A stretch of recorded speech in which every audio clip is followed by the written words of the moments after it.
बिस्मिल्लाहिर्रहमानिर्रहीम, अस्सलाम वालेकुम। प्रोग्राम ज़ेरे बहस में खुश आमदीद। मैं हूँ आपका मेज़बान ज़ौक अहमद। नाज़रीन, 22 अप्रैल को जो मामला शुरू हुआ था वो किसी न किसी हद तक ये कहा जा सकता है कि थम गया है, लेकिन ऐसा लगता है कि हमारा पड़ोसी फिर कोई दरअंदाजी कर सकता है। DGMOs की 3 मीटिंग्स हो चुकी हैं। 18 तारीख तक सीज़ फायर का ऐलान किया गया है, लेकिन बॉर्डर पार से जो बयानात नरेंद्र मोदी के आ रहे हैं उससे ऐसा लग रहा है कि वो सीज़ फायर को कह रहा है कि ये पॉज हो गया है। अब 22 तारीख से अब तक बहुत से ऐसे इकदाम हुए हैं जिसमें बहुत से चैप्टर्स तो हमने क्लोज कर दिए हैं मौके पर, लेकिन कुछ चैप्टर्स अभी भी रहते हैं जो क्लोज होने वाले हैं। आज वज़ीर आज़म पाकिस्तान की जानिब से ऐलान किया गया कि यौम तशक्कुर मनाया जाएगा और इस तमाम तर मार्के को मार्का हक का नाम दिया गया है। तो आज मुल्क भर के अंदर जुमे का रोज़ था। पाकिस्तान की सलामती के लिए दुआएं की गई हैं, पाकिस्तान की खुद मुख्तारी के लिए और पाकिस्तान की तरक्की के लिए दुआएं की गई हैं। लेकिन अब जो चैप्टर्स इस तमाम तर सूरत हाल के अंदर या इन तमाम तर दिनों के अंदर खुले, उसमें से सबसे पहला चैप्टर तो 22 तारीख का पहलगाम वाक़े का था, जिसकी अभी तक कोई तहकीकात नहीं, कोई सबूत मंजर आम पर नहीं आया, जिसकी बुनियाद पर यह सब कुछ हुआ। तो वो चैप्टर अपनी जगह ओपन है अभी, जिसको हमें क्लोज करना है। उसमें सबसे इंपॉर्टेंट चीज़ दहशतगर्दी का वो एलिमेंट है जो बार बार भारत पूरी दुनिया के अंदर पोर्ट्रे करता है पाकिस्तान के हवाले से। तो उस चीज़ का क्लोज होना सबसे अहम चीज़ है कि जो इल्ज़ामात पाकिस्तान पर लगाए जाते हैं, बल्कि पाकिस्तान तो खुद मुतासर है और वाज़े तौर पर कह चुका कि हम जवाब देंगे। फिर एक और अहम चैप्टर था जो इस वाक़े के बाद खुला, वो था सिंध तास मुआहिदे का। वो चैप्टर में भी क्लोज होना बाकी है, क्योंकि यकतरफा तौर पर अगर एक फ़ैसला भारत ने लिया और वर्ल्ड बैंक के प्रेसिडेंट ये कहते हैं कि यकतरफा तौर पर भारत नहीं ले सकता ये फ़ैसला, तो फिर अगर भारत वहाँ पर डैम बनाना शुरू करता है या कुछ भी करना शुरू करता है तो हम क्या कर सकते हैं? क्या पूरी दुनिया के सामने जाएंगे और उनसे कहेंगे कि इस पर कोई इक़दाम करें और फिर भारत पर कोई सैंक्शंस लगें, या ये मामला कैसे आगे चलेगा, ये हम प्रोग्राम में डिस्कस करेंगे। फिर 6 और 7 की दरमियानी शब भारत ने पाकिस्तान में पाकिस्तान की हदूद को क्रॉस करते हुए अटैक किया सिविलियंस पर। वो चैप्टर हमने उधर ही क्लोज़ किया। वो चैप्टर इस तरह क्लोज़ किया कि हमने उनके 5 तैयारे मार गिराए और भरपूर जवाबी कार्रवाई की, लेकिन ये कहा कि अभी हमारा जवाब पूरा नहीं हुआ। फिर हमने देखा कि 9 और 10 तारीख की दरमियानी शब भी भारत की जानिब से पाकिस्तान की हदूद को क्रॉस किया गया और इन 4 दिनों के अंदर वो ड्रोन्स भेजते रहे, लेकिन फिर मिसाइल भेजे और पाकिस्तान में बेसिस को अटैक किया गया। वहाँ पर फिर हतमी जवाब का फैसला किया गया और उसका फेस 1 था, जो कि बुनियान अल मरसूस के नाम से एक ऑपरेशन जारी किया गया और भारत को बरवक्त और भरपूर जवाब दिया गया। अब इस सिचुएशन के अंदर वो भारत जिसके नायब सदर ये कह चुके हैं कि ये पाकिस्तान और भारत का अंदरूनी मामला है, ये दोनों आपस में मिलकर हल करेंगे और भारत कोई छोटे पैमाने की कार्रवाई अगर करे तो वो कर सकता है, तो वो फिर बीच में वो अमेरिका आया और उसने ये मामला जो है वो सेटल डाउन कराया। ये है मंजरनामा। अब वो मामला सेटल डाउन होने के बाद ये बहस होना शुरू हो गई कि अमेरिका को कहा किसने था। हमारा ये मौक़िफ़ है, हमारे दफ्तर ख़ारजा ने वाज़े तौर पर कहा कि ये राब्ता भारत की जानिब से किया गया और भारत के अंदर फिर एक तनकीद का सिलसिला उनकी हुकूमत पर भी जारी है, जिसको हम प्रोग्राम में आगे जाकर डिस्कस करेंगे कि वो क्या सूरत हाल है। लेकिन इस वक्त मौजूदा एक तो जो हम यौम तशक्कुर मना रहे हैं, इसमें हमें और क्या क्या करने वाले काम हैं, क्योंकि हमें पता है कि ये मामला वाकई पॉज हुआ है। हम किसी भी किस्म की दरअंदाजी की अपने दुश्मन से उम्मीद रख सकते हैं और वो कर भी सकता है और हम उसके लिए भरपूर तैयार हैं। प्रोग्राम में मेरे साथ नजमुल साकिब साहब, ज़फ़र हिलाली साहब और साकिब बशीर साहब मौजूद हैं। तीनों सीनियर तज्ज़ियाकार हैं। तीनों का शुक्रिया। नजमुल साकिब साहब, मैं आपसे अगर आगाज़ करूं तो आप इस्लामाबाद में मौजूद हैं, ये फरमाइएगा कि क्या माहौल है, क्या टेम्परेचर है इस्लामाबाद के अंदर, क्या असेसमेंट है कि ये जो सीज़ फायर हो गया है ये कब तक कायम रहेगा और क्या दोबारा कोई कार्रवाई हो सकती है, क्योंकि हम इस खुशी के साथ साथ अपनी दिफाई सलाहियत को भी बरूएकार रखते हुए या सामने रखते हुए तमाम चीज़ों को आगे लेकर चल रहे हैं।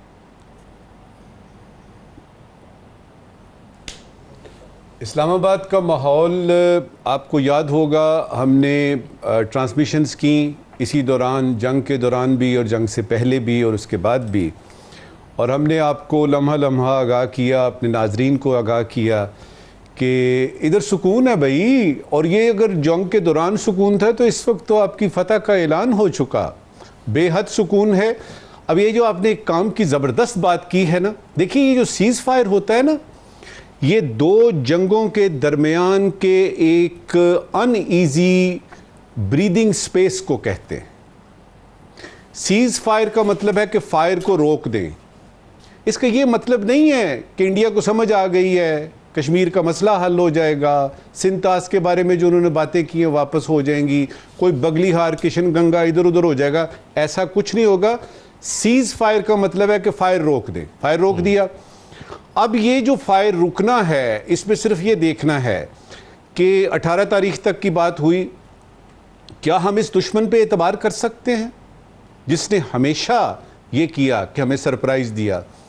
अब ये ऑपरेशन सिंदूर से इन्होंने सरप्राइज दिया पाकिस्तान को, लेकिन बुनियानुन मरसूस से पाकिस्तान ने सिर्फ हिंदुस्तान को ही नहीं पूरी दुनिया को सरप्राइज कर दिया, जिसमें कि पाकिस्तानी भी शामिल हैं। मैं खुद शामिल हूं, बकलम खुद उसमें शामिल हूं। मैं सरप्राइज हुआ कि क्या वाकई इतना यानी स्ट्रेटजाइज हमने कर लिया हुआ था, इतने ज़्यादा हम कॉन्फिडेंट क्यों थे। फिर ये कि इसने 4-5 घंटों में इस ऑपरेशन ने जो कारहाय नुमायां अंजाम दिए हैं, वो उसने ना सिर्फ ये कि हिंदुस्तान को बताया कि ये गज़ा नहीं है, ये लेबनान नहीं है, ये पाकिस्तान है जिसका कि स्ट्रेटेजिक पार्टनर है और उसका नाम है चाइना। एक तो हमने ये बताया, दूसरा ये कि जितनी मिलिट्री की डॉक्ट्रिन्स हैं, अगर आप मिलिट्री हिस्ट्री पढ़ते हैं, आप पढ़ लिया, आपने सन त्जू पढ़ लिया, क्लाउज़विट्ज़ पढ़ लिया, आपने मॉर्गेंथो पढ़ लिया, आपने सारा कुछ पढ़ लिया कि जी किस तरह होता है, और चाणक्य को भी पढ़ लिया। इस एक बुनियानुन मरसूस ने ये सारे के सारे लोगों को एक तरफ खड़ा कर दिया है। दुनिया की 5वीं बड़ी इकॉनमी है और इधर एक कैश स्ट्रैप्ड कंट्री है जिसके पास जो है वो यानी IMF के पास जाके हम तरले मिनते करके हम कर रहे हैं, ये उसकी बात हो रही है। डॉक्ट्रिन्स बदल गई हैं। और जहां तक ये आपने बात की है ना कि क्या हमें अभी सुकून कर लेना चाहिए 18 तारीख तक, ये वो एक इंडिया वो था जो कि यानी ऑपरेशन सिंदूर से पहले का था, अब उसकी आंख पे आंख काली है, it has a black I now.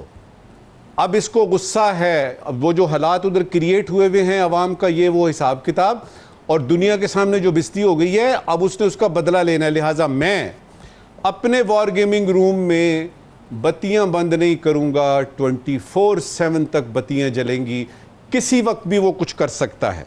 इस वक्त ये आखिरी बात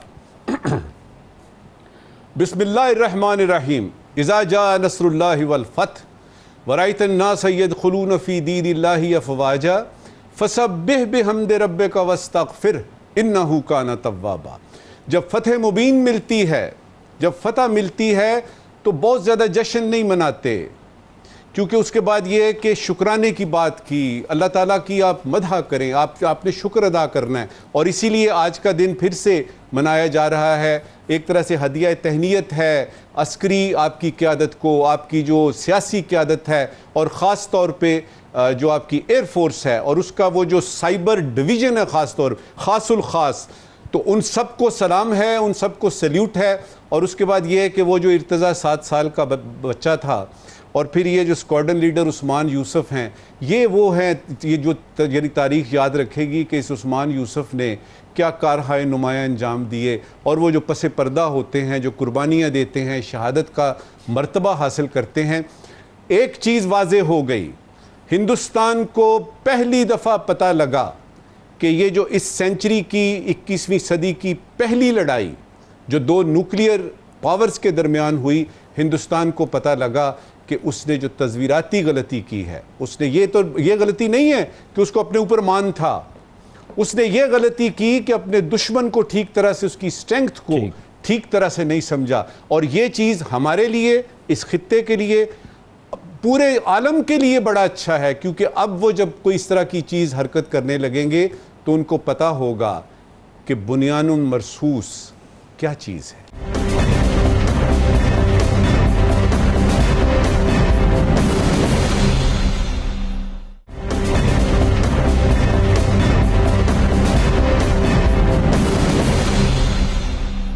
ज़फ़र अली साहब, मैंने एक ट्रांसमिशन के जब हम कर रहे थे तो आपसे गुफ्तगू हुई, तो आपने कहा सीज़ फायर का मतलब ये नहीं होता कि सब कुछ डन एंड डस्टेड हो गया, बल्कि ये होता है कि बंदूकें एक दूसरे की तरफ होती हैं, बस फायर नहीं किया जा रहा होता। तो अब ये जो सीज़ फायर का ये जो मौका है, ये जितना भी गैप है, इसके अंदर हमारे करने के क्या काम है? हम इस फतह को मना रहे हैं, अल्लाह का शुक्र अदा कर रहे हैं, लेकिन इसके साथ साथ करने वाले हमारे क्या काम हैं? पहली बात है कि हम खुदा का शुक्र कर रहे हैं और खुदा का शुक्र हर वक्त करना चाहिए, खुदा का शुक्र करना चाहिए और बड़ा खुश हूँ कि हम कर रहे हैं। मगर अभी रास्ता दूर है, अभी फतह का, असली फतह का रास्ता है। ये राउंड 1 थे। ये खुद मोदी ने कहा है कि ये एक छोटा सा इम्तिहान, एक छोटा सा पेपर था जो पूरा इम्तिहान होने वाला है, और अपने लोगों को कह रहा था कि खुश रहो, तुम देखोगे इम्तिहान के बाद क्या हो रहा है। इन अदर वर्ड्स वो कह रहा है कि हम और लड़ेंगे, ये कुछ नहीं है। तो देखिए बात सीधी सादी ये है कि अगर वो ओज लड़ेंगे, वो बातचीत तो नहीं कर रहे, वो ना कश्मीर का ना इंडस वाटर्स का, वो कह रहे हैं सीधी बात कि हमारे को वो दहशतगर्द दो जिनको हमने तुम्हारे को नाम भेजा है और वो वापस करो, बस एक ही चीज़ है जिस पे बात करना है। तो ये ट्रंप ने जो उनको कहा था कि इन ऐसे ऐसे चीज़ों पे बात करो, वो तो नहीं करेंगे, वो तो अब ट्रंप को सुनेंगे ही नहीं, ये तो उनका फैसला है। तो अब सेकंड राउंड जो होगा बकौल उनके, ये कैसे होगा और क्यों होगा? पहले तो ये इसलिए होगा कि अगर ये ना हो तो मूडी नहीं बचेगा। देखिए मूडी ने कितने गलती की है, गलत हथियार लिया है, पूरे आर्म फोर्सेस ऑफ हिंदुस्तान का तो कॉन्फिडेंस हार गया। और जैसे हमारे ये नजमुल साखिर साहब ने कहा है, एक छोटा सा कैश स्ट्रैप्ड कंट्री जो है वो आके 5th लार्जेस्ट पावर को ऐसा मारा है कि मिसाल है, ये बेमिसाल है। तो ये सब, और मूडी खुद अब कैसे आंख दिखा सकता है? तो मेरे ख्याल में सेकंड राउंड होगा और हमें तैयार होना चाहिए और इंशाल्लाह हम तैयार होंगे। अच्छा ये फरमाइएगा जफर अली साहब, एक चीज इसमें कि एक इंडिया जो माजी में ये कहता रहा नरेंद्र मोदी के Pakistan is not relevant for us, तो उस पाकिस्तान ने वहां से लेकर अब तक ऐसा क्या किया कि डिप्लोमेटिकली हमने उनको तनहा भी किया? इस बार उनका बयानिया नहीं चला 22 तारीख वाला, पहलगाम वाला। जी बिल्कुल नहीं चला और इंशाल्लाह चलेगा भी नहीं, इसलिए कि उसने अंडर एस्टिमेट किया है हमें, हर लिहाज से उसने हमें अंडर एस्टिमेट किया है और हर लिहाज से इकोनॉमिकली, डिप्लोमेटिकली, पॉलिटिकली उसने शिकस्त खाई है। उसको पता है, वो मान ही नहीं सकता, हिल गया है। मगर उसको ये भी पता है कि उसकी इकोनॉमी बड़ी है, उसके पास अभी भी हथियारें हैं जो इस्तेमाल कर सकता है, तो वो करेगा। हम नहीं डरते, बस एक चीज उसको सोचना चाहिए कि हम उसको, हमारे पास हमने वादा किया है अपने आप से और अपने कौम से, अपने कौम से और अपने आप से, इन दैट ऑर्डर, कि हम पूरे फुल स्पेक्ट्रम खड़े हुए हैं, हर हथियार हम इस्तेमाल करने के लायक हैं, बड़ी अच्छे लायक है और हम करेंगे। और आप सोचिए एक मिनट के लिए, जब अमेरिका ने जिस किस्म का इंटरवेंशन किया है, वो क्यों किया है? वो इसीलिए किया है कि अमेरिका समझ गया है, अमेरिका समझ गए। बस अभी मूडी को समझना है कि ये हो सकता है, कि उसके लिए तैयार है, बस। ठीक है साकिब बशीर साहब, अब क्योंकि वज़ीर आज़म शहबाज शरीफ ने विज़िट किया है 2 दिनों में, कल वो एयरफोर्स के एहलकारों से मिले, फिर उससे कबल वो परसों पसरूर गए थे, बॉर्डर पर लोगों से मिले और बड़ा ही वाज़े तौर पर बयान मैं ये कह सकता हूँ कि पहली दफ़ा उनकी तरफ से आया कि अब खून और पानी इकट्ठा नहीं बह सकता। और अगर अब नरेंद्र मोदी को डायरेक्ट उन्होंने करके कहा कि अगर अब उसने कोई दरअंदाजी की तो इससे बढ़कर जवाब मिलेगा। तो क्या प्लान किया जा रहा है और किस किस्म का जवाब की प्लानिंग भी हो रही है यकीनी तौर पर, और क्या इस तमाम सूरत हाल को कोई सिफारती तेज़ी भी इसमें नज़र आ रही है ताकि दुनिया को बताया जाए कि इससे कबल के भारत कोई दरअंदाजी करे, या जिस तरह के बयान वहाँ से आ रहे हैं? एक तो ज़ौक, जब से पहलगाम का वाक़या हुआ है तब से पाकिस्तान ने कम से कम दुनिया को इंगेज किया है। अपना जो बात थी या वो उनको बताया गया, न्यूट्रल जो तहकीकात की जो पेशकश की गई उसके हवाले से बताया गया। जब भारत ने पाकिस्तान पर अटैक किया उसका बताया गया, बाद में पाकिस्तान ने जवाब भी दिया।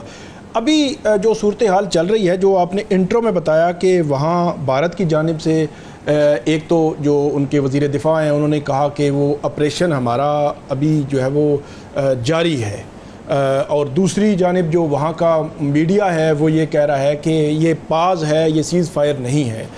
लेकिन तीसरी जानिब अगर आप देखें डोनाल्ड ट्रंप साहब को, तो वो अमेरिका से चले सऊदी अरब पहुँचे, कतर पहुँचे, यूएई पहुँचे, जहाँ बैठते हैं उठते हैं वो स्पीच के लिए, मीडिया इंटरेक्शन के लिए, तो वो ये बात ज़रूर करते हैं और वो कहते हैं कि ये हमने करवाया है, और दोनों को वो ट्रेड को लिंक करते हैं कि ट्रेड का कह कर जो है वो हमने कहा कि आप जो है वो ये करें और सीज़ फायर करें, इसका कोई फ़ायदा नहीं है, आप ट्रेड की तरफ आएँ और बातचीत की तरफ आएँ। तो इसका मतलब ये है कि भारत दो तीन चीज़ें तो छुपा रहा है। पाकिस्तान ने तो वेलकम किया था डोनाल्ड ट्रंप, जो उन्होंने सालसी की पेशकश की थी उसको पहले दिन ही वेलकम किया था। भारत की जानिब से ऑफिशियली अगर आप देखें तो ये जो अमेरिका की जो सालसी थी कहीं ना कहीं बातचीत में, या बाकी ममालिक भी इसमें शामिल थे, उसका कहीं आपको जिक्र जो है वो नज़र नहीं आता, नंबर वन। और दूसरी बात, और वो इसलिए कि भारत जो है अंदर खाते बहुत ज़्यादा उस पर तनकीद हो रही है मोदी पर। दूसरी बात, पाकिस्तान ने कल ऑफिशियली, ये प्राइम मिनिस्टर ने भी, आज दफ्तर खारजा ने भी ऑफिशियली अनाउंस किया है कि हमने 5 नहीं हमने 6 तैयारे गिराए थे। तो इसका मतलब ये हुआ कि भारत की जानिब से पहले 5 का जवाब आज तक नहीं दिया गया। उनको जब प्रेस ब्रीफिंग में सवाल हुआ था तो उन्होंने कहा कि जंग में नुकसान हो जाता है, तो मतलब भारत मानने के लिए तैयार नहीं है अभी तक। जो आप फ्रांस 24 की वो वेबसाइट खोल के देखें तो वो भी ये बात करते आपको नज़र आएंगे। आप राइटर्स देखें, आप इंटरनेशनल मीडिया में वाशिंगटन पोस्ट देखें, या अमेरिकी जो तजज़िये हैं, जो वेस्ट की जो इंटरनेशनल जो है वो ऑर्गेनाइजेशन है सहाफ़ी, वो सारी जो है वो बात कर रही हैं इस पे कि भारत के ये तैयारे गिरे हैं, और जो एक चाइनी टेक्नोलॉजी और यूरोपियन टेक्नोलॉजी उसका एक मवाजना जो है दिया जा रहा है, लेकिन भारत कहीं ऑफिशियली इस पे बात करता नज़र नहीं आता। तो कहीं ना कहीं सुबकी तो हुई है, शर्मिंदगी भी हुई है, और उसका इजहार आपने देखा होगा। हमारे प्राइम मिनिस्टर ने जब ये वाक़या हो चुका, पाकिस्तान ने भरपूर जवाब दिया भारत को, तो शहबाज शरीफ साहब ने जो पहली स्पीच आपको याद होगा की थी, वो बड़ी नपी तुली, उसमें अल्फाज का चुनाव बड़ा मुनासिब था, बड़े मुनासिब अंदाज में उन्होंने सारी बात की और अपनी जीत बताई कि पाकिस्तान ने भरपूर जवाब दिया है, और बात भी उन्होंने। लेकिन उसके बाद जब नरेंद्र मोदी ने खिताब किया अपनी कौम से, तो उनके वो आप जो उनका अंदाज था, वो उंगली हिला हिला के वो कहते हैं कि मतलब एक अजीब सा अंदाज था, धमकी थी उनके अल्फाज में। वो शायद अपनी जो कौम है, भारतीय जो जनता है, उसको शायद जो है वो उसको बताना चाह रहे थे कि हमने पहले भी बहुत कुछ किया और अब भी पता नहीं क्या कर देंगे, लेकिन उससे आगे कुछ नहीं। फिर उसी ज़ुबान में वज़ीर-ए-आज़म शहबाज शरीफ ने परसों जो है उनको जवाब दिया है। असल भारत जो है वो पाकिस्तान को पहले तो अंडरमाइन कर रहा था कि वो कुछ समझ नहीं रहा, तो इनकी मईशत में भी मसाइल हैं, तो इनकी से तो हम बात ही नहीं करते, तो ये तो रेलेवेंट ही नहीं है। इसी तरह हर स्टेज पे अब जो पहलगाम का वाक़या हुआ, उन्होंने पाकिस्तान पर इल्ज़ाम लगाया, इन्होंने न्यूट्रल तहकीकात की पेशकश की, भारत ने कोई जवाब नहीं दिया, आज तक कोई जवाब नहीं। उनकी तहकीकात आप इंटरनली हम जब पढ़ते हैं जो भारतीय मीडिया को, वो कहते हैं अभी भी तहकीकात जारी हैं, तो कोई विटनेस को गवाह है तो वो आकर हमें बताए कि ये पहलगाम किया किसने। और भाई आपने पहलगाम को सामने रख के पता नहीं क्या से क्या कर दिया है। दो जो है वो एटमी ताकतें आमने सामने आ चुकी थी, तो अभी आप कह रहे हैं कि पहलगाम का हमें पता ही नहीं है। हर स्टेप पे भारत ने प्रोवोक किया है। ब्रेक की तरफ चलते हैं, ब्रेक के बाद वापस आते हैं। जो सबसे बड़ी कामयाबी इसके अंदर हमें नजर आई कि ट्रंप की ट्वीट्स के अंदर कश्मीर का लफ्ज आना, अब ये इसको मुस्तकबिल में कैसे लेकर जाएगा इस इशू को, या डोनाल्ड ट्रंप इस इशू पर क्या किरदार अदा कर सकते हैं, इस पर हम बात करेंगे, लेकिन एक ब्रेक के बाद। Stay with us.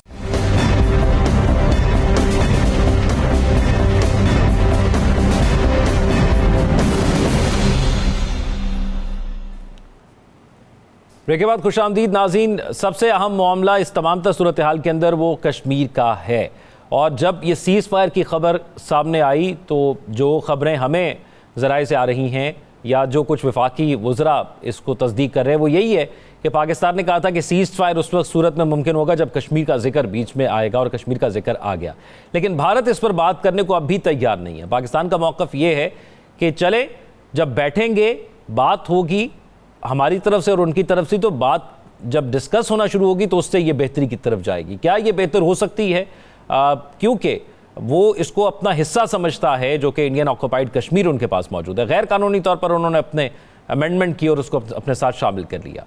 तो क्या इस तमाम तो सूरत हाल में कोई फ़र्क, कोई चीज़ डाल सकती है? क्योंकि इंडिया ये समझता था या पोर्ट्रे करता था कि यूएसए उसका बड़ा अहम पार्टनर है, और हालिया दिनों के अंदर हमने देखा कि जिस किस्म के दौरे दोनों साइड से होते रहे हैं, यहाँ से वज़ीर आज़म नरेंद्र मोदी डोनाल्ड ट्रंप को मिलने गए, उनके दौरे इस बार मुंतखब होने के बाद जो दूसरी दौरे सदारत थी, और उससे कबल जो बाइडन भी भारत का दौरा कर चुके हैं, लेकिन पाकिस्तान का दौरा नहीं किया, ना पाकिस्तान से किसी को इनवाइट किया गया था। तो ये पोर्ट्रे ज़रूर किया गया था कि भारत उनका हमसे ज़्यादा करीबी पार्टनर है, और भारत के उनके साथ स्ट्रैटेजिक और उसके साथ साथ तिजारती रवाबित हमसे ज़्यादा है, और इसीलिए ये पोर्ट्रे किया जाता था या हमें मैसेज दिया जाता था कि जब कोई ऐसी सूरत हाल आई तो यूएसए उनकी साइड पर खड़ा होगा। लेकिन यहाँ मामला उलट हो गया। क्या हमने यूएसए को रीड करते हुए गलत रीड किया, या जिस तरह हमने रीड किया था डोनाल्ड ट्रंप ने हमें खुद सरप्राइज दे दिया? इस पर अब बात करते हैं। जफर अलाली साहब, क्या कश्मीर के मसले पर, और ख़ास तौर पर इंडियन ऑक्युपाइड कश्मीर है और जो उनकी करारदाद यूएन के अंदर मौजूद है, क्या उस पर बात होगी, और क्या कोई डोनाल्ड ट्रंप इसमें किरदार अदा कर सकेंगे? डोनाल्ड ट्रंप पे तो चाहता है, मगर मूडी का इंडिया कभी नहीं बात करेगा। और डोनाल्ड ट्रंप फिर क्या करेगा? अब आप मुझे बताएं, एक एजेंडा आना चाहिए ना। टॉक्स अगर होने हैं, हर टॉक्स के सामने एक एजेंडा होता है। उस एजेंडा पे क्या होगा? क्या इंडिया पब्लिकली अनाउंस करेगा कि agenda of the talks include Kashmir, India Indus waters treaty, ये वो करेगा? अगर वो करे तो ये हमारे लिए डिप्लोमेटिकली बड़ा अच्छा होगा, और इसके माने है कि अमेरिका की बात इंडिया मान रहा है। मगर मैं नहीं समझता मोदी ये कर सकता है। और जो जयशंकर ने कहा है अपने तकरीर में, एक ही मामला है जो पाकिस्तान के साथ जिस करना है, एक ही। और इसने ये कहा ट्रंप के तकरीर के बाद, इसने ये कहा सीज फायर के बाद, और वो है कि हमने उनको एक लिस्ट दिया है टेररिस्ट का, हम उनसे जानना चाहते हैं ये कब हमें वापस इन लोगों को हमें देंगे। तो मैं आपकी जो क्वेश्चन है इट्स इररिलेवेंट अगर उनकी बात माने। चलिए हम कहते हैं फिर भी कश्मीर का मसला इस पे अगर होगा तो क्या चीज़ है जो अमेरिका कर सकता है इंडिया को कि उसको मजबूर करे कि वो चीज़ें जो उन्होंने मेंशन किया है ये लिस्ट पे, उस पे बात करें। क्या वो ट्रेड बॉयकॉट? हाँ, देखिए ये बहुत बड़ा चीज़ है। मैं समझता हूँ कि अगर ये ट्रेड बॉयकॉट हिंदुस्तान का अमेरिका करे, ट्रेड बॉयकॉट का मतलब ये भी है कि इन्वेस्टमेंट ना आए, तो ये मूडी का इकोनॉमिक एजेंडा को तबाह कर देगा। और जितना ट्रेड अमेरिका और इंडिया का है 500 बिलियन, वो सोचिए एक मिनट के लिए अगर वो रुक जाए या उसमें कुछ बहुत सारी कमी आ जाए, और इन्वेस्टमेंट जो शायद उन्होंने ख्याल रखा कि आएगा वो भी अगर रुक जाए, तो it will be a huge economic blow to India. और इंडिया ज़रूर ये सोचना चाहेगा, इसको सोचना पड़ेगा। मगर फिर भी मेरा अपना ख्याल है, माय प्राइवेट ओपिनियन ये है कि अगर ये वे करें दोनों को, फिर भी इंडिया का डिप्लोमेटिक डिफीट इतना होगा। मगर फिर ये हो सकता है कि उन्होंने कहा अच्छा चलो रख लो कश्मीर को एजेंडा के लिए, इस पे 2 मिनट के लिए हम बात करते हैं कि इधर नहीं बात करेंगे, बाद में करेंगे, और चलो आगे बढ़ो। ये भी हो सकता है, बिकॉज इंडिया के लिए ट्रेड एक बड़ा हिट है। उसके अलावा तो मेरे ख्याल में कोई ख़ास अमेरिका पे है ही नहीं। अमेरिका से क्या सैंक्शंस करेंगे हिंदुस्तान को? कभी नहीं। भाई हमें याद रखना चाहिए, जैसे आपने शुरू में किया था, अमेरिका उनका स्ट्रेटेजिक पार्टनर है, उनका मिलिट्री पार्टनर है। तो ये जो उनका सबसे बड़ी बात यह है कि इंडिया को तो उन्होंने इस्तेमाल करना है इन अ प्रॉक्सी वॉर। जो चीन के साथ उनका जंग होगा, जो होना था, और सब लोग अभी भी कहते हैं काफ़ी हद तक कि चीन के खिलाफ जो अगर प्रॉक्सी जंग होना है तो वो थ्रू इंडिया होगा। India will be the proxy जंग, जैसे आज यूक्रेन लड़ रहा है सोवियत यूनियन रशिया के खिलाफ। तो ये सब जो बातें हैं मेरे ख्याल में सजेस्ट ये करते हैं कि इंडिया कहेगा नहीं, हम सिर्फ उस चीज़ की बात करना चाहते हैं जो इस वक्त हमारे साथ ये जो झड़प हुई है, इसका मतलब क्यों हुआ? ये हुआ टेररिज्म पे हम पाकिस्तान से बात करना चाहते हैं। तो ये उनको लिस्ट दिया है, पाकिस्तान हमें जवाब दें कि ये लोग दे रहे हैं कि नहीं। तो हिलाली साहब, मेरे ख्याल ऐसा भी में तो होगा कि जब at वो the टेररिज्म best- पर बात करेंगे तो हम भी उनको बताएंगे कि कुलभूषण इधर है या पाकिस्तान में ट्रेन का इंसिडेंट होता है, तो दोनों सतह पर जब दरमियान में बैठकर बात होगी तो आपको लगता है कि ये डेडलॉक मजीद बढ़ जाएगा? आप क्या समझते हैं वो कभी मानेंगे? वो टेररिज्म के बारे में, वो ये यादाव के बारे में क्या कहेंगे? वो कहेंगे यार हर मुल्क के पास एक स्पाई डिवीजन होता है, चलो वो स्पाई हो गया, तुमने पकड़ लिया, क्या बड़ी बात। और दूसरी बातें ये सब झूठ है, हमें कुछ नहीं है। ये तो BLA उनका है भाई, सबूत लाओ BLA के बारे में, पकड़ के तो ले आओ। मैं तो कहता हूं यूनाइटेड नेशन सिक्योरिटी काउंसिल को ले जाना था ये BLA का जो चक्कर है, इसलिए it is a threat to world peace, और चार्टर में लिखा हुआ है anything that is a threat to world peace हमारे सामने ला सकते हैं। तो एक तो वो हम ले जाएंगे, फिर वो EU फाइल्स हैं वो भी लग सकते हैं, कर सकते हैं ये सब चीजें। ठीक है नजमुल साकिब साहब, इस तमाम तो सूरत हाल के अंदर एक तो चीज़ ये बताइएगा कि जो बात डोनाल्ड ट्रंप ने की कि कश्मीर के मामले पर बात कर लेते हैं, हम पहले भी डिस्कस कर चुके, हमने देखा 2019 में भी उन्होंने एक बात की थी और उसके बाद भूल गए, तो क्या ये वही सीन रिपीट होगा दोबारा से कि वो बात करेंगे और उसके बाद फिर आगे शायद वो भी ना फॉलो करें और ये डेडलॉक उधर ही रहे, या आपको लगता है कि वाकई कहीं बैठकर कोई बात हो सकती है, या अगर हो सकती है तो कैसे हो सकती है? फिर सबसे पहले ये देख लेते हैं कि हिंदुस्तान कितना दोस्त है अमेरिका का, अमेरिका हिंदुस्तान से क्या चाहता है। इन सवालों के जवाब हमें पता है। कल को अगर हिंदुस्तान दुनिया की दूसरी बड़ी इकोनॉमी बन जाता है तो आपके ख्याल में अमेरिका का ये वो नहीं होगा, काउंटर पार्ट होगा, अमेरिका यानी चाइना कंटेनमेंट की बजाय इंडिया कंटेनमेंट नहीं करेगा? ये सारा कुछ होता है, वेस्टेड इंटरेस्ट होते हैं, हम इसको पॉलिटिकल साइंस में, डिप्लोमेसी में कहते हैं national interest. At a given time किसी मुल्क का कोई नेशनल इंटरेस्ट होता है जो कि उसको वो प्रोपोगेट करता है और उसके मुताबिक चलता है, वो बदल भी सकता है। मिसाल देता हूँ, रशिया को देख लीजिए जहाँ पे कि उनका डिफेंस का बड़ा स्ट्रॉन्ग पैकेज है, बड़ा स्ट्रॉन्ग उनकी स्ट्रेटेजिक वो है, हिसाब किताब है। ये मुझे बताइए कि रशिया की तरफ से कोई आवाज़ आई जब ये पहलगम का वाक़या आया या सिंतास की बात आई या ये जंग हुई? कतई नहीं। इसलिए कि इस वक्त रशिया एक तो यूक्रेन में मसरूफ़ है, दूसरा ये है कि उसने ये देखा कि जब यूक्रेन के सामने वो आता है तो इंडिया का स्टांस न्यूट्रल था, और अगर इंडिया का स्टांस न्यूट्रल था तो फिर हम क्यों बीच में पड़े? हम भी न्यूट्रल हैं, लिहाजा आपको रशिया की तरफ से कोई बात सुनाई नहीं दी। इसी तरह से ये जो आपने प्रेसिडेंट डोनाल्ड ट्रंप की बात की, स्टेटमेंट की, अगर 3-4 घंटे के अंदर the great United States of America Washington से आप डायमीट्रिकली ऑपोजिट आती है। पहली खबर आई, it is a business between two countries, we have got nothing to do with this. Pakistan और इंडिया जो है ये वांस हैं, पाकिस्तान और इंडिया जो है ये उनका आपस का मामला, हमारा कोई ताल्लुक नहीं। चंद घंटों के बाद क्या हो गया? चंद घंटों के बाद आया कि देखें ये हमने बात की है, पूरी रात हम यानी गुफ्तगू करते रहे हैं, तो अब जो है वो सीज फायर होगा।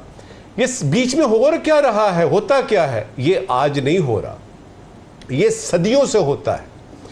आप करते ये हैं कि एक जंग, एक सिपा सलार जीतता है, दूसरी तरफ जो है, ये तारीख की बात कर रहा हूं, दूसरी तरफ एक नंबर 2 किस्म का सिपा सलार पहले जाता है और कहता है जी फतह तो मैंने किया, असली काम तो मैंने किया था, और ये तारीख गवाह है। तो अमेरिका ने लिया क्रेडिट, तो आपके ख्याल में उन्होंने पाकिस्तान की हमदर्दी में किया या हिंदुस्तान की हमदर्दी में किया? और अगर पाकिस्तान की हमदर्दी में किया तो फिर यानी वाइस प्रेसिडेंट ने ये क्यों कहा कि it is a business between the two countries? उस वक्त क्या था?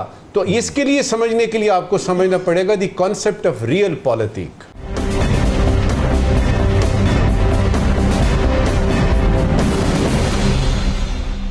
साकिब बशीर साहब, आपको क्या लगता है कि व्हाइट हाउस का मूड कैसे तब्दील हुआ? जो जिक्र अभी जो है वो हिलाल साहब ने भी किया और नजमुल साकिब साहब ने भी किया कि उनके बयानात तो कुछ और थे, लेकिन बाद में फिर वो दरमियान में सालसी के लिए आ गए, तो ये मूड कैसे तब्दील हुआ कश्मीर पर व्हाइट हाउस का, और फिर ये मूड क्या ऐसा ही रहेगा या दोबारा वापस तब्दील हो जाएगा?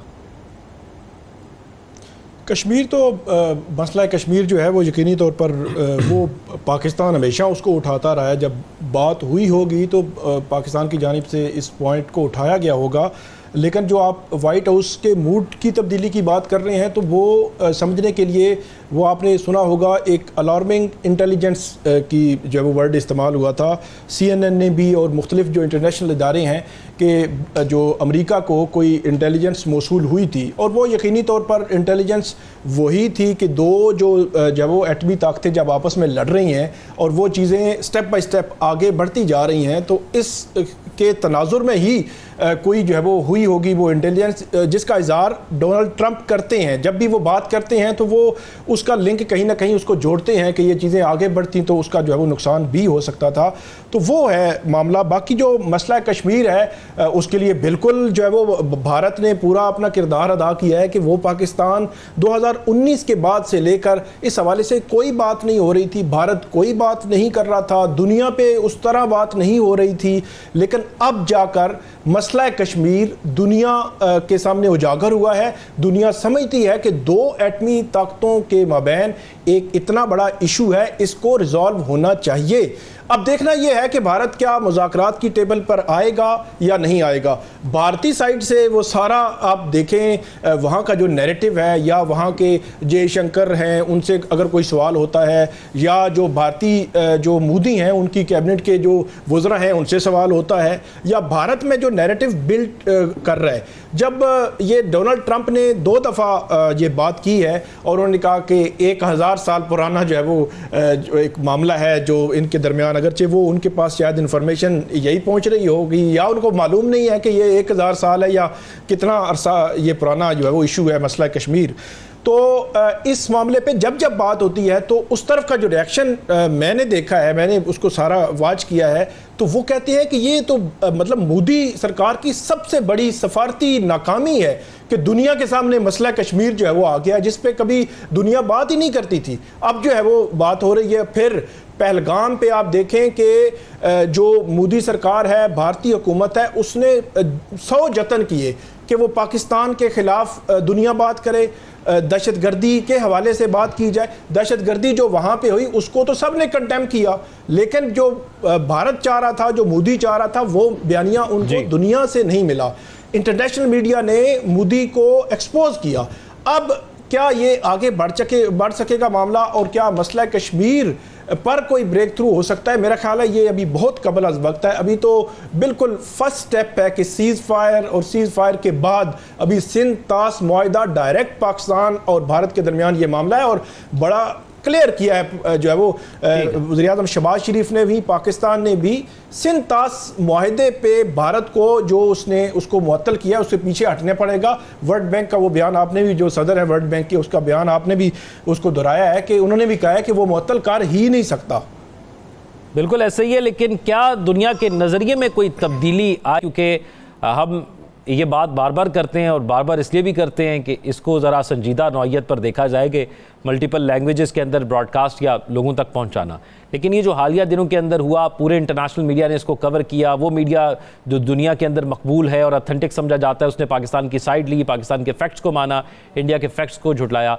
तो क्या पूरी दुनिया के अंदर पाकिस्तान के इमेज के अंदर भी इससे फ़र्क आया होगा? इस पर भी हम बात करेंगे। और फिर इंडिया के अंदर खुद उनका मीडिया जो है वो किस तरह मोदी के अगेंस्ट हुआ है या किस तरह प्रेशर बना रहा है उस पर। अब ये तमाम तर जो जाल बिछाया गया था हमारे दुश्मन की जानिब से, यह हमारे ख़िलाफ़ बिछाया गया था। और फिर एक और वाक़या करके, जब अमेरिकन वाइस प्रेसिडेंट मौजूद थे इंडिया के अंदर, तो तब ये पहलगाम का वाक़या पेश आया। हमने बड़ी समझदारी के साथ कहा कि इस पर बात करते हैं, लेकिन या कोई गैर जानिबदाराना किस्म की तहकीकात कर लेते हैं, लेकिन नहीं माना वो। और उसका नतीजा ये हुआ कि पूरी दुनिया के अंदर एक जग हसाई ख़ुद इंडिया को बर्दाश्त करना पड़ी। और वो दावे जो वो करता था, जिसका जिक्र अभी प्रोग्राम के पहले 2 सेगमेंट्स के अंदर किया गया कि इकनॉमिकली बेहतर, उनके पास फोर्स ज़्यादा, असलहा ज़्यादा, जदीद हथियार, वो सब ठुस हो गए। और उसका एक ऐसा इमेज आ गया कि वो बहुत वनरेबल है, बहुत कमज़ोर है भारत, उसको आराम से जवाब भी दिया जा सकता है, और अगर वेल प्लान जवाब हो तो फिर उसको खामोश भी कराया जा सकता है। नजमुल साकिब साहब, आपको क्या लगता है कि ये जो सारा जाल, इससे कबल 2019 का जब वाकया हुआ तो इस किस्म का हमें मंजरनामा नहीं मिला था, वाकया थोड़ा इससे मिलता जुलता ही था, तो आपको लगता है कि इस दफ़ा जो स्क्रिप्ट को रिपीट किया वो उसके अंदर खुद ही फंस गया? देखिए, इलेक्शन, जनरल इलेक्शन होते हैं और एक दो दफ़ा के बने हुए प्राइम मिनिस्टर जो हैं वो तीसरी दफ़ा बनते हैं, लेकिन उनको मज़ा नहीं आता, उनको एक बीमारी लाहक हो जाती है, और वो भी दिल की, कि यार ये मैंने तो 400 सीटें जीतनी थी, ये तो मज़ा नहीं आया, ये तो कोलिशन वगैरह लोगों को करना पड़ेगा। फिर उनको ख्याल आया कि अब तीसरा टेन्योर शुरू हुआ है तो अभी तक दुनिया को पता नहीं चला कि मैं कोई बड़ा अजीमुशान लीडर हूँ।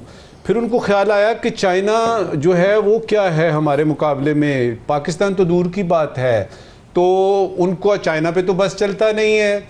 फिर बिहार में इलेक्शन भी आ जाते हैं, तो फिर वो यानी सिंदूर वगैरह लगाने में लग जाते हैं, तो उल्टी हो गई सब तदबीरें, कुछ ना दवा ने काम किया। उल्टी हो गई सब तदबीरें, कुछ ना दवा ने काम किया, देखा इस बीमारी ये दिल ने आखिर काम तमाम किया।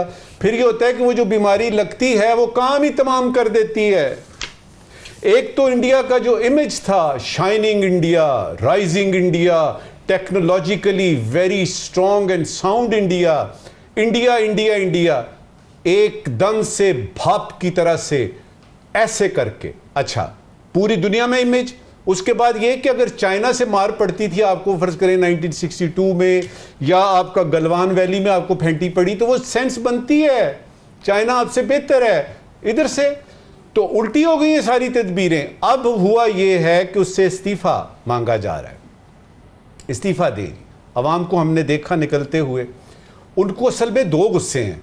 एक तो उनको ये गुस्सा है कि हमें इतना यानी उसमें पर्दे में रखा क्यों गया कि आप तो पाकिस्तान का मुकाबला नहीं कर सकते। दूसरा उनको गुस्सा ये है कि अगर आपको पता था कि आपके साथ ये होने वाला है तो प्राइम मिनिस्टर साहब आपने ये यानी इस तरह का पंगा लिया क्यों। ये दो गुस्से हैं उनको, और उसका वो क्या कर रहे हैं, वो जाहिर है वो ये कहेंगे कि जी आप इस्तीफा दें, आप इस काबिल ही नहीं है कि बैठें। और उनकी अपनी पार्टी में, बीजेपी में, उधर ये बातें हो रही हैं कि अब बस हो गई। पब्लिक का वो प्रेशर इतना बिल्ड हो रहा है कि अब मोदी साहब जो हैं वो चूंकि अपने ही जाल में गिरफ्तार हुए हुए हैं, अब उनको समझ नहीं आ रही। और इधर करूंगा इस वक्त की आखिरी बात जी, जब कोई परिंदा या कोई दरिंदा, और इस सिलसिले में दरिंदा जख्मी होता है ना, और उसको पता हो कि मौत सामने है, तो वो कुछ भी कर सकता है। किसी किस्म की हरकत जो है उधर से आप उसकी तवक्को रखें, और अपनी सरहदों पे और अपने वॉर गेमिंग रूम में बिल्कुल तैयार रहें, किसी किस्म का कोई एतबार ना करें। और वो अगर वो इस्तीफा देता है नहीं देता ये उनका मामला है, हमने अपना ही हिफाजत करनी है और हमने अपने उसूली मौक़िफ़ को आगे बढ़ाना है। दो हमलों के दरमियानी अरसे को सीज़ फायर कहते हैं। खबर मिली है कि पाकिस्तान और हिंदुस्तान के दरमियान सीज़ फायर की तारीख 18 मई तक बढ़ा दी गई है। ठीक।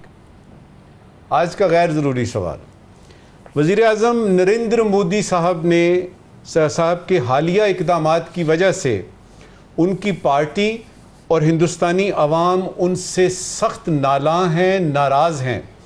गैर ज़रूरी सवाल ये है कि मोदी साहब निहायत अदब व एहतराम के साथ आपसे पूछना है कि आप गलतियों से सीखते हैं या गलतियों को दोहराते हैं।